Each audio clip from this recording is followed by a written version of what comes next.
नमस्कार, मैं हूं पवन त्यागी। बिहार के जाने माने पत्रकार मनीष कश्यप के भाई अब भारतीय जनता पार्टी के तमिलनाडु के प्रदेश अध्यक्ष से मिले हैं। और ये जो भाई हैं करण कश्यप, ये वहां के अन्नामलाई जो कि पूर्व आईपीएस अधिकारी रहे हैं, उनसे मुलाकात की है। और उनसे मुलाकात करके इन्होंने आग्रह किया है कि भाई मनीष कश्यप के केस में जिस तरह से तमिलनाडु की पुलिस अत्याचार कर रही है और एनएसए नहीं हटा रही है, इस मामले में भारतीय जनता पार्टी उनकी मदद करे। इस मामले में के अन्नामलाई ने अब उनको आश्वासन दिया है कि हम इस पर पुलिस के अधिकारियों से बात करेंगे और भारतीय जनता पार्टी तमिलनाडु इकाई अब इस मुद्दे को हाईलाइट करेगी और सरकार को घेरेगी कि वो मनीष कश्यप पर एनएसए क्यों लगवा रही है, क्यों बदले की भावना से कार्रवाई की जा रही है।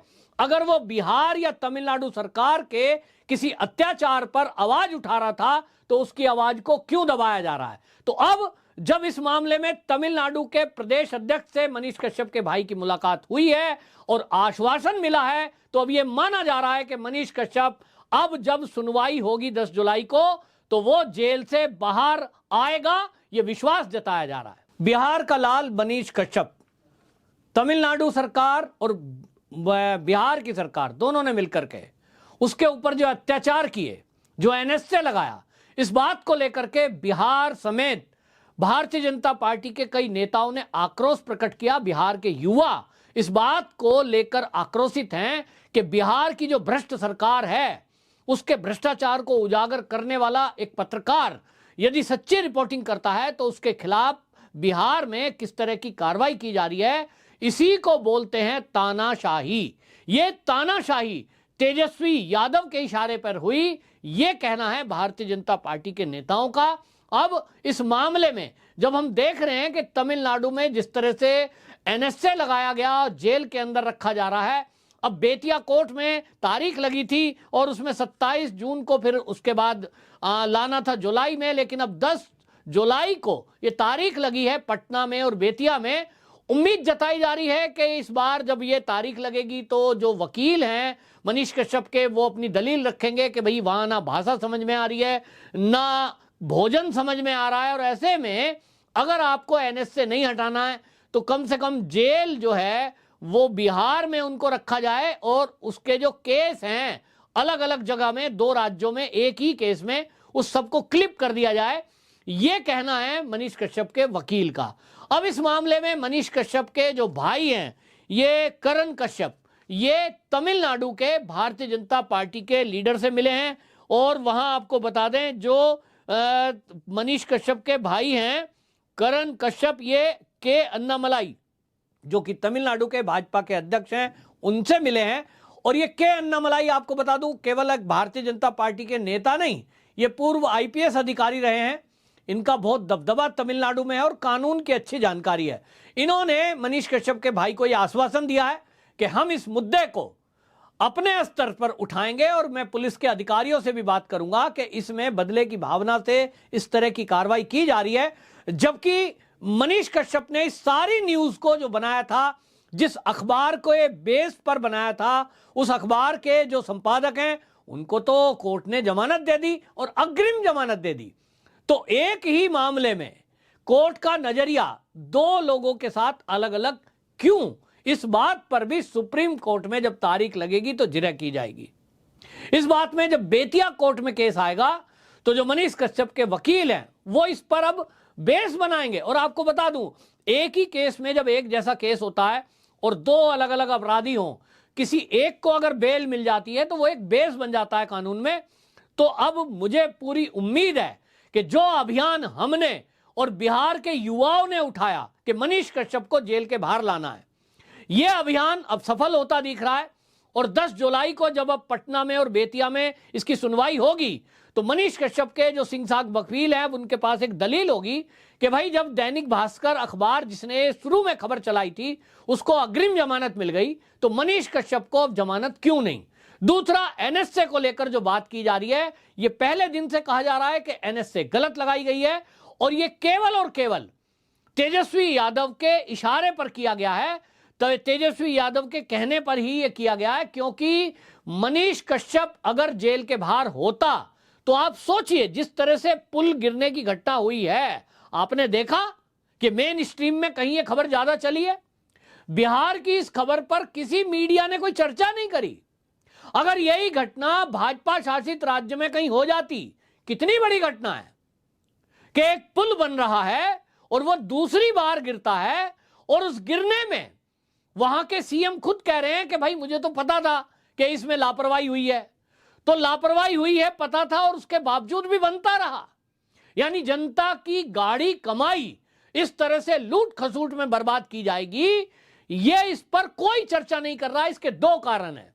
एक वो मीडिया है जिसको बिहार की सरकार ने मैनेज कर लिया है, उनका मुंह बंद है, वो इस पर कोई चर्चा नहीं कर रहे हैं। दूसरे वो लोग हैं जिनको मनीष कश्यप को जेल में डालकर इस बिहार की सरकार ने डरा दिया है। मुझे अभी खबर लग रही है कि एक और यूट्यूबर पर इसी तरह केस कर दिया है। माने पूरी तानाशाही है कि अगर बिहार सरकार के विरुद्ध कोई कुछ बोलेगा तो उसकी जुबान बंद करने के लिए उसको डराया धमकाया जाएगा, उसको पुलिस के जरिए केस लगा दिए जाएंगे और जेल में डाल दिया जाएगा। अब सोचिए, एक यूट्यूब चैनल चलाने वाला व्यक्ति जिसके पास सीमित संसाधन होते हैं, मोबाइल पे कोई अपना शूट कर रहा है, कोई कैसे गुजारा चला रहा है, 10-5 हजार रुपया उसको मिलते होंगे उससे। अब ऐसे में अगर पुलिस उठाकर जेल में डाल देगी तो कहां से वो कोर्ट कचहरी जाने का खर्चा निकाल पाएगा? कौन उसकी पैरवी करेगा? मनीष कश्यप के साथ तो इतना बुरा हुआ कि उसका मकान तक तोड़ दिया गया। ये कहा गया कि साहब, उसके बारे में टिप्पणी की गई कि ये तो पत्रकार ही नहीं है साहब, ये तो राजनेता है, क्योंकि ये चुनाव लड़ा। मैं इस बात पर ऑब्जेक्शन करता हूं, क्योंकि आप ये देखिए, राजनीति में आने के पहले बहुत सारे ऐसे लोग हैं जो पत्रकारिता करते थे और बाद में वो नेता बन गए, या पत्रकार हैं और वो पार्टी में भी, राजनीति में कहीं ना कहीं हैं, मंत्री तक बन गए, एमएलए बन गए, एमपी बन गए। तो अगर मनीष कश्यप ने भी किसी पार्टी से अगर कभी चुनाव लड़ा और वो पत्रकारिता करता है तो ये कहां लिखा है कि ये अपराध है? कोई पत्रकार क्या राजनीति नहीं कर सकता? कोई पत्रकार राजनीति में नहीं हो सकता? और राजनीति के लोग भी तो सवाल उठाते ही हैं बिहार की सरकार के भ्रष्टाचार पर। अब तो आम जनता सवाल उठा रही है। तो हमने देखा है कि जब बिहार के युवा ये बात करते हैं कि बिहार में नीतीश कुमार की सरकार ने डोमिसाइल नीति में परिवर्तन क्यों किया, तो इस पर उन पर लाठियां बजाई जाती हैं, उनके ऊपर भी एफआईआर दर्ज हो जाती है। कई ऐसे जो अभ्यर्थी हैं नौकरी के लिए, जो मांगने के लिए सड़कों पर उतरे, उनको उठाकर जेल में डाल दिया। यानी किसी को बोलने नहीं दिया जाएगा बिहार में। ये बिहार की सरकार ये बता रही है, ये जो आरजेडी की सरकार और जेडीयू गठबंधन से चल रही है, तय कर लिया है कि हम भ्रष्टाचार भी करेंगे, हम अत्याचार भी करेंगे, और जो हमसे सवाल पूछेगा उसको उठा के जेल में डाल देंगे। और ये आप देखिए, वो सरकारें हैं, ये वो विपक्ष है जो हमेशा लोकतंत्र की हत्या की बात करता है। जरा किसी राजनेता को आप पकड़ लीजिए, कहेंगे लोकतंत्र की हत्या हो रही है। अभी आपने सुना होगा तेजस्वी यादव पर जब जमीन ली गई और नौकरी के बदले जमीन, वो घोटाला, जब सीबीआई ने पूछताछ के लिए केवल बुलाया, ये सारे नेताओं के समर्थक आरजेडी और जेडीयू के ये सड़कों पे उतर गए। ये कहते हैं साहब सीबीआई ने ये पूछने के लिए बुलाया नहीं है, ये तो लोकतंत्र की हत्या है, और ये कैसे हो रहा है, और इस पर मोदी सरकार इसमें अत्याचार कर रही है। मतलब पूछताछ के लिए बुला लिए किसी नेता को, लालू के बेटे को, जिसके ऊपर भ्रष्टाचार के आरोप जनता ने लगाए, उसके ऊपर ये सड़कों पे उतर जाएंगे। और जो इन पर सवाल उठाए उस पर ये एनएसए लगा देते हैं, जमानत नहीं होने देते हैं, तरह तरह की रुकावटें की जाती हैं, और उसके ऊपर सवाल उठा रहे हो। यानी तय कर दिया इस सरकार ने कि पूरी तानाशाही चलाई जाएगी। और ये याद दिला रहा है जैसे इमरजेंसी लगाई थी इंदिरा गांधी ने, वही नक्शे कदम पर लालू प्रसाद परिवार चल रहा है। नीतीश कुमार मौन रहते हैं तो इसका खामियाजा इनको भुगतना पड़ेगा, और इनको पता है। आज जो बिहार में हो रहा है, जहां आज आप देख लीजिए जेडीयू अब खत्म होने के कगार पर है, नीतीश कुमार अकेले रह गए, उनकी पार्टी के नेता उनके साथ नहीं है, क्योंकि उनमें से कई लोगों का कहना है कि मनीष कश्यप के साथ गलत हुआ है। आपने देखा कि कपिल मिश्रा इस मामले में खुलकर सामने आए मनीष कश्यप के पक्ष में, और इसी तरह हमने देखा कि मनोज तिवारी भारतीय जनता पार्टी के पूर्व अध्यक्ष हैं दिल्ली प्रदेश के, वो भी खुलकर सामने आए, तो अब भारतीय जनता पार्टी मनीष कश्यप के पक्ष में खुलकर सामने आने लगी है। तो निश्चित जानिए कि अब मनीष कश्यप को जेल की सलाखों के पीछे ज्यादा दिन ये बिहार की सरकार और तमिलनाडु की सरकार नहीं रख पाएगी, ऐसा मेरा भरोसा है। वंदे मातरम।